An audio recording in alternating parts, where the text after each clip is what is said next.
আসসালামু আলাইকুম ওয়ারাহমাতুল্লাহ। আপনার হাতের নাগালে চৌমুহানীর উপকণ্ঠে মোরশেদ আলম কমপ্লেক্সের পশ্চিম পাশে পাবলিক হল সংলগ্ন ডাক্তার আহসানুল্লাহ ভবনে অবস্থিত মনোমুগ্ধকর মনোরম পরিবেশে দ্বীনী ও যুগোপযোগী সুদক্ষ সিলেবাসে শিক্ষা প্রদানে এক অনন্য শিক্ষা প্রতিষ্ঠান জামেয়া ফাতেমা রাদিয়াল্লাহু মহিলা মাদ্রাসা।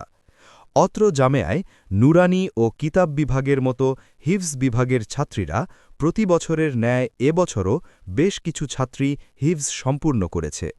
তাদেরকে আনুষ্ঠানিকভাবে হক্কানি ওলামায়ে কেরাম ও বিশেষ ব্যক্তিবর্গ উপস্থিতির মাধ্যমে মাদ্রাসার পক্ষ থেকে ক্রেস্ট বা পুরস্কার প্রদান করা হয়।